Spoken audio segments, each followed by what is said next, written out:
네, 기출문제 한번 보겠습니다. 갑은 병명상의 제한을 딱 눈에 띄지. 해피. 법령상의 제한 해피. 아니면 조세 포탈. 아니면 강제 집행 포탈. 목적이다. 그러면 예외 없이 어떻게 된다? 효력이 있다? 무효다. 효력이 없다. 명의신탁 약정이 유효하지 않고 무효다. 그게 딱 떠오릅니다. 법령상 제한 해피 목적이잖아요. 그러면 설사 배우자와 명의신탁 약정을 체결하더라도 효력이 없다. 그게 머릿속에 딱 합니다. 2019년 5월 배우자와 보세요. 명의신탁 약정이 유효한 경우가 있죠. 누구랑? 배우자랑 하는 경우에. 하지만 그러한 경우더라도 이러한 나쁜 목적이 법령 제한의 해피 목적이 있으면 그 명의신탁 약정은 효력이 없다. 그게 머릿속에 딱 박혀 합니다. 아, 그러면 약정은 무효구나. 이게 딱 기억이 돼야 합니다. 배우자 을과 명의신탁 약정을 하고 나오네요. 약정을. 아, 무효다. 쓰셔야죠. 자신의 X 건물을 을 명의로 등기를 마쳤다. 약정에 따라서 등기까지 했구나. 근데 이게 유형이 뭐다? 자신의 건물을. 이 얘기는 자신이 소유자라는 건 전제예요. 그럼 신탁자가 소유자인 경우는 어떤 경우다? 양자 간의 명의시다. 그걸 이제 이게 유형을 다 파악합니다. 자신의 건물을 내가 소유자다. 신탁자인 명의 신탁자인 제가 명의는 빼겠습니다. 갑이 소유자다 이 말이잖아요. 그럼 신탁자가 소유자이기 때문에 이 유형은 양자 간의 명의 신탁이다. 근데 약정이 무효이기 때문에 등기 또한 뭐다? 무효이다. 유형을 보는 이유는 계약 명의 신탁의 경우에는 약정이 무효지만 등기가 유효한 경우도 있기 때문에요. 자, 그걸 보는 식입니다. 등기가 무효다. 그러면 이 등기부상 법률상 소유자는 누군지 그걸 기억을 해야 합니다. 등기 효력이 없으면 여전히 갑이 소유자인 거죠. 그거를 딱 떠오르셔야 합니다. 정리를 하게 되면 갑이 신탁자고 을이 수탁자예요. 등기는 되어 있지만 효력이 없다. 그러면 법률상 소유자다. 요게 머릿속에 딱 박혀야죠. 이 사람이 소유자다. 법률상 소유자다. 등기부상 지금 소유자는 이 사람 되어 있지만 법률상 소유자이다. 그를 전제로 해서 묻는 겁니다. 갑은 신탁자는 소유권의 기회. 즉 법률상의 소유자니까 소유권의 기회. 이 표현이 나온 거죠. 을을 상대로 수탁자, 명의 수탁자 정도로 등기에 말소 청구할 수 있다. 소유자이기 때문에 소유자면 딱 214조에서 말소 청구나 아니면 진정명의 회복을 원이란 소유권 이전 등기 청구 가능하다. 그 얘기가 나올 겁니다. 갑은 을에게 신탁자는 을에게 명의신탁 해지. 명의신탁 해지 나오면 뭐라고 썼죠? 명의신탁 약정이 유효하냐 무효냐 따져야겠죠. 해지는 언제마다 약정이 유효한 경우면 그런데 약정은 지금 무효잖아요. 따라서 해지를 할 수 있다? 못하죠. 해지를 원인으로 한 등기를 청구할 수 없다. 맞는 질문이네요. 을이 소유권 이전 등기 후 X 건물을 점유하고 있는 경우 이 사람이 등기도 하고 뭐다? and 점유도 하고 있어요. 점유를 하고 있다는 사용을 하고 있다는 얘기입니다. 을의 점유는 타주 점유다. 왜냐면 명의수탁자는 그 의미가 뭐죠? 대내적인 소유자를 누굴 보겠죠? 이 사람을 소유자를 보기로 했잖아요. 즉 언젠가는 반환해 주는 거잖아요. 제가 있잖아요. 자주점유냐 타주점유 할 때 타주점유는 반환할 법률관계 조개되면 반환을 청구할 수 있다면 뭐다? 타주점유다. 이 경우도 그렇죠. 명의신탁 약정 이 사람 알고 있잖아요. 자기 게 아니라고 생각해요. 비록 등기는. 왜냐면 돌려줘. 이 사람이 돌려달라면 돌려줘 하니까. 그래서 타주점입니다.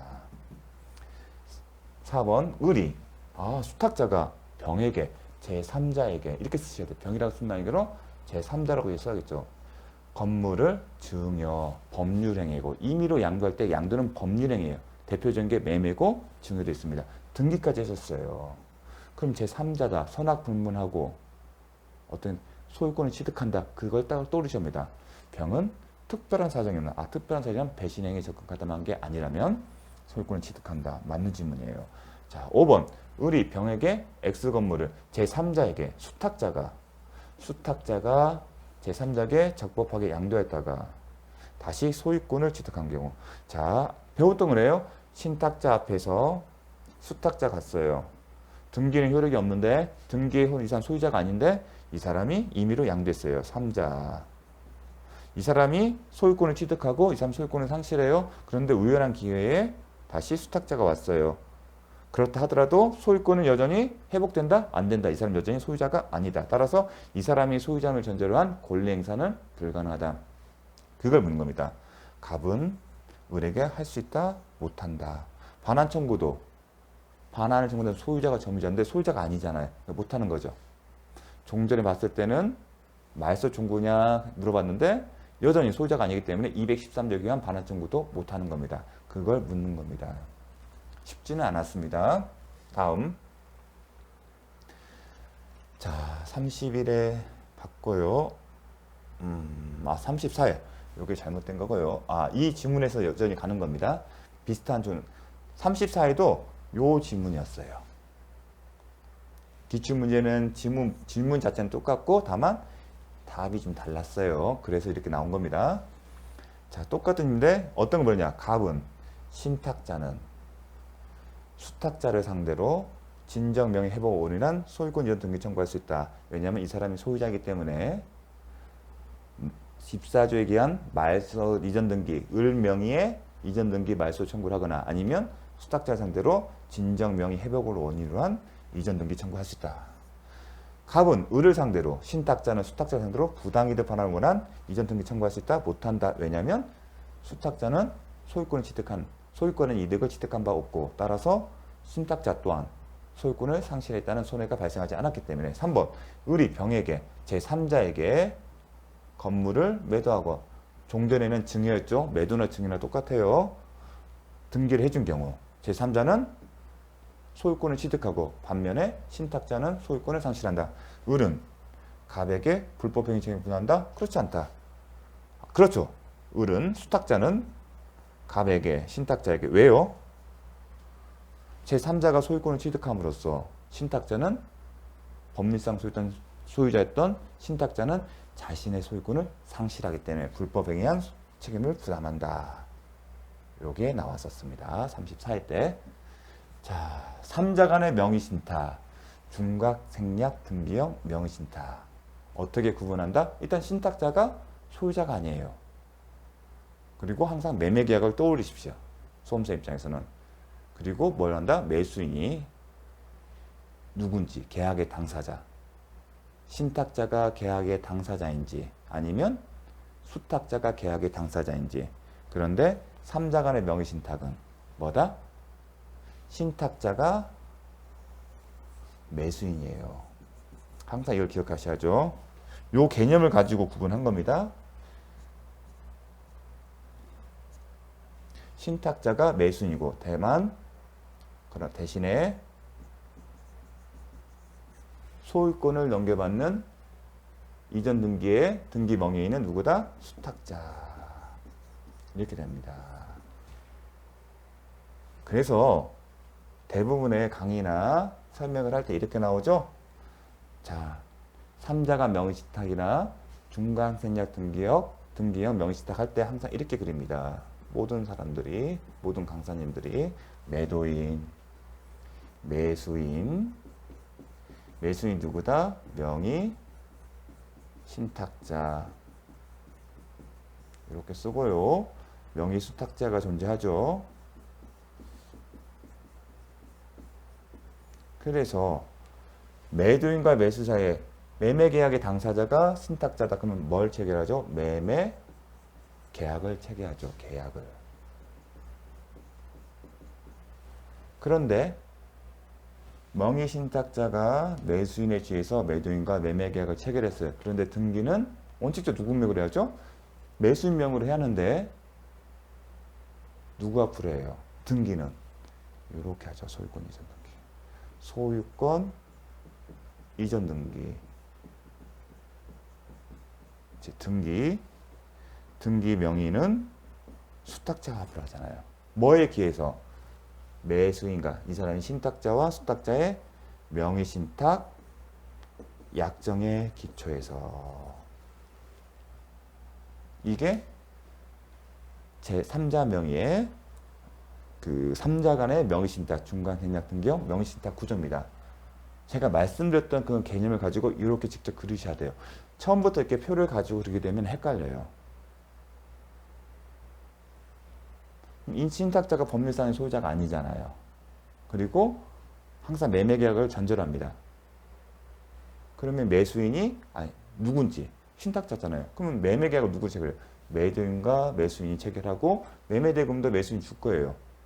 근데 등기는 매수인이 아니라 수탁자 앞으로 넘어가요.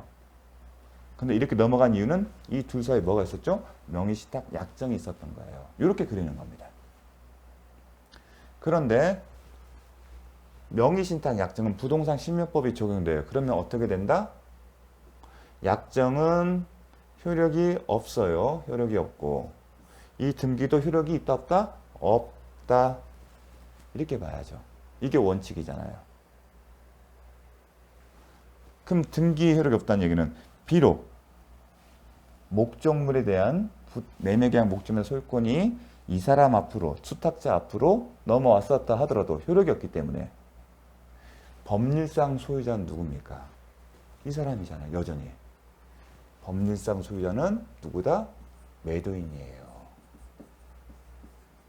법률상 소유자. 제가 그러면 명의수탁자 명의의 등기가 효력이 없으면 누가 소유자인지를 본다고 했어요. 근데 양자간에서는 신탁자가 소유자이기 때문에 그 사람이 법률상 소유자인 거고 이 경우에는 신탁자 앞으로 등기가 된 게 없기 때문에 이 사람이 소유자잖아요. 지금 등기가 수탁자 앞으로 넘겨선 이 사람에서 여기로 넘어갔으니까 이게 등기 효력이 없으면 당연히 전에 있는 사람, 넘겨준 사람이 여전히 법률상 소유자다. 이제 권리구제 방법이죠. 외관상 계속 이 사람이 소유자예요. 그런데 특징이 뭐예요? 자, 매수인이 매도인과 계약을 체결한 사람 누구예요? 신탁자잖아요. 그럼 이 매매계약은 효력은요? 매매계약 자체의 효력은요? 여전히 유효하죠. 왜냐하면 신탁자가 자신이 매수인 주에서 계약을 체결했기 때문에. 다만 자신이 다 돈도 줬잖아요. 다만 등기만 이렇게 해달라고 한 건데 부동산 신명법에 따라서 효력이 없어요. 그러면 매매계약은 근데 여전히 유효해요. 그 얘기는 뭐예요? 이게 효력이 없다는 얘기, 등기가 지금 효력이 없기 때문에 여전히 매도인이 소유자면 매수인은 이 매매계약이 유효하기 때문에 매도인한테 자신 앞으로 매수인 앞으로 소유권을 넘겨달라는 얘기를 할 수 있다 없다? 할 수 있죠. 이 사람이 소유자가 아니잖아요. 여전히 소유자는 이 사람이에요. 그러면 매매계약에 기초해서 신탁자가 자신의 명의로 소유권을 넘겨줘. 그 얘기를 할 수 있다 없다? 할 수 있다. 그런데 현재 지금 등기부상에 누구 이름 돼 있어요? 매도인이 아니라 이 사람 돼 있잖아요. 근데 이게 효력이 있다 없다? 없다. 방해를 받고 있는 거잖아요. 그러면 등기부상에 명의수탁자 명의의 등기를 말소를 한 다음에 즉 매도인 앞으로 소유자가 된 것처럼 만든 다음에 넘겨받으면 되잖아요. 그런데 이 소유권 수탁자 명의 등기를 말소한 사람 누구예요? 214조니까 소유자만 할 수 있죠. 그럼 누가만 할 수 있죠? 매도인만 할 수 있죠. 매수인은요? 소유자가 아니잖아요. 단지 매매계약에 기초해서 매도인에게 소유권 이전 등기 청구권을 행사할 수는 채권밖에 없잖아요. 우리 다 배웠던 거잖아요. 자, 매수인이 직접 할 수 있어요? 수탁자 상대로? 못하죠. 자, 소유권 이전 등기 말소 청구 소송을 할 수 있습니까? 하려면 뭐 해야죠? 소유자야 돼요. 그럼 매수인이 소유자입니까? 단지 매매계약을 체결했을 뿐이죠. 돈만 줬죠. 아직 등기를 안 했잖아요. 부동산 물권 변동은 등기를 해야만 효력인데 아직 등기한 적이 없잖아요. 따라서 214조에 기한 소유권 이전 등기 말소 청구 소송을 못하고 누구만 할 수 있다? 매도인만. 매도인 직접 하면 되죠. 근데 매도인이 안 하면 어떻게 한다? 매수인은 매도인에 대해서 소유권 이전 등기 청구권을 가지고 있기 때문에 채권자 대위권을 행사할 수 있다. 그 패턴 배웠었던 거잖아요. 이게 명의신탁 약정이라는 익숙치 않은 낯선 모델 때문에 한 거지 알고 보면 다 배운 내용들이 집약된 거예요. 배웠던 내용들 하나씩 하나씩 맞춰서 설명하는 거예요. 이 상황에 대해서. 볼까요? 자, 이게 낯설어서 그래요. 우리가 배웠던 내용들이에요. 등기부로 기준을 볼게요. 간만에 볼까요?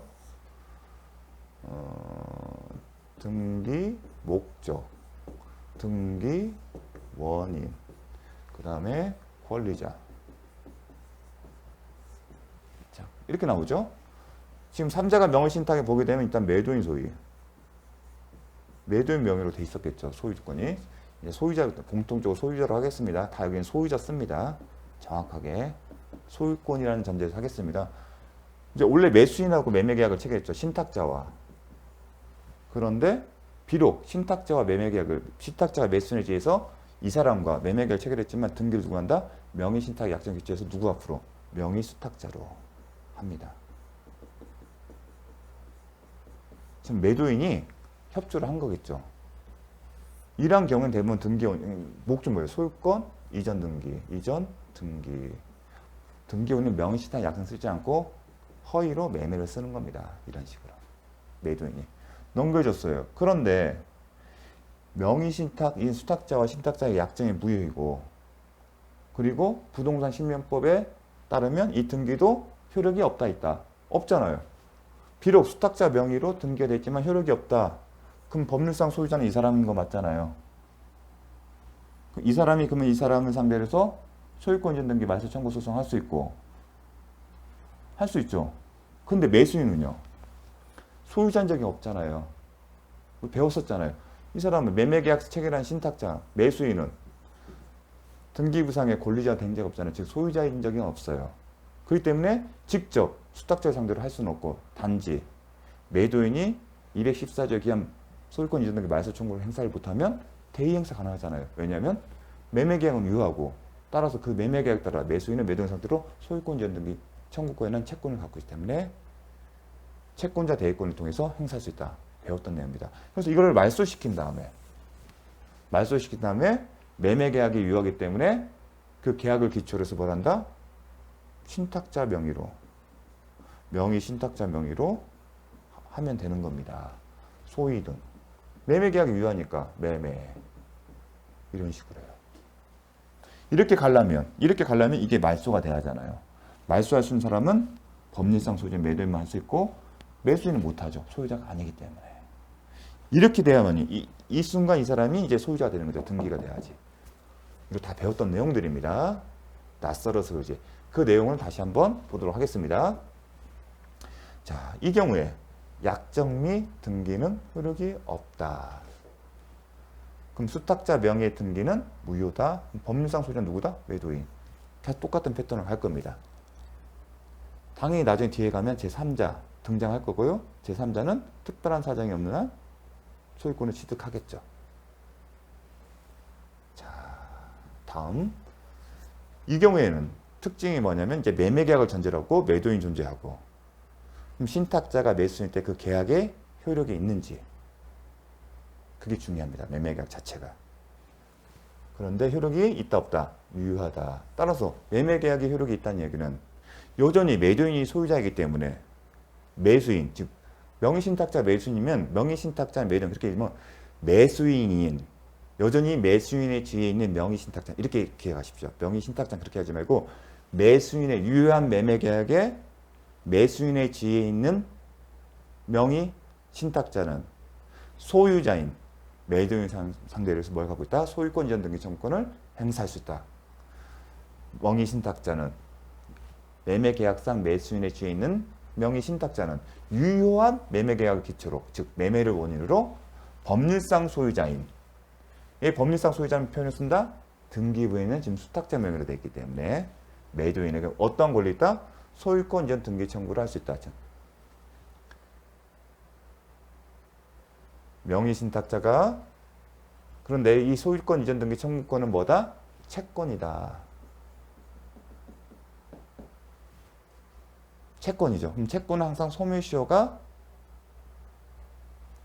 진행의 대상이 된다. 다만 배웠죠. 목적 부동산을 인도받아 점유하고 있으면 소멸시효는 진행되지 않는다. 보통 명의신탁 약정에 따르면 수탁자는 등기만 갖고 있지 실제적인 신탁자가 목적물 점유하고 받아서 사용하거나 등기 권리증을 갖고 있다. 그걸 떠올리시면 됩니다. 따라서 신탁자는 대부분 신탁자가 점유하고 있기 때문에 그러한 경우라면 이 채권의 소멸시효는 중단되지 않는다. 왜냐하면 소멸시효는 권리를 일정 기간 동안 행사하지 않을 때만 권리 불행사에 대한 페널티를 주는 거예요. 하지만 점유라는 것은 권리를 행사하고 있는 것을 보기 때문에 소멸시효가 진행되지 않는다. 즉 중단된답니다. 자, 한편 법률상 소유자인 매도인은 누굴 상대로 등기부상, 외형상 소유자로 등재된 명의수탁자 상대로 어떤 권리? 214조의 기초에서 이전 등기 말소 청구 또는 진정 등기 명의 회복이란 소유권자 등기 청구하다. 가능하죠. 항상 204조를 떠올리면 이 둘을 이제 세트로 기억하셔야 합니다.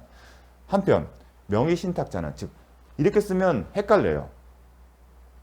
매수인, 여전히 유효한 매매계약상의 매수인의 지위에 있는 신탁자는 자신의 매도인에 대한 소유권 이전 등기 청구권에 대한 채권을 보존하기 위하여 1항의 권리를 보존하기 위하여 그 의미죠. 누구의? 매도인을 대신해서 명의수탁자에게 즉 매도인이 명의수탁자, 외형상의 소유자인 명의수탁자를 대상으로 해서 행사할 수 있는 어떤 권리? 214조에 의한 소유권 이전 등기 말소를 청구할 수 있다. 채권자 대권 행사 우리 배웠었잖아요. 허위 표시할 때도. 그런 패턴으로 갑니다. 먼저 이렇게 쭉 읽으면 헷갈리기 때문에 아까 그림을 그렸습니다. 그리고 이 경우에는 유효한 매매계약상의 매수인의 지위에 있는 그런 표현들을 좀 함께 기억을 하십시오. 매수인의 지위에 있는 유효한 매매계약의 매수인의 지위에 있는 명의신탁자는 이렇게 얘기합니다. 그렇게 기억을 하셨으면 좋겠습니다. 명의신탁자가 매수인의 지위에 있는 신탁자가 외형상 등기부상 아니면 등기부상 소유자로 등재된 명의수탁자를 상대로 직접 부당이득의 이유로 소유권 이전 등기를 할 수 있는가? 자, 부당이득이 하면 수탁자가 소유권에 대한 이득을 취득했는지 그런 말미암아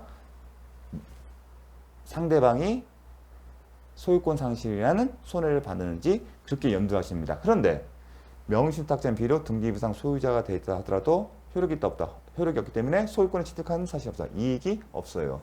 한편 명의신탁자가 소유권 상실이라는 손해가 발생합니까? 그 전제라면 수탁자가 소유자잖아요.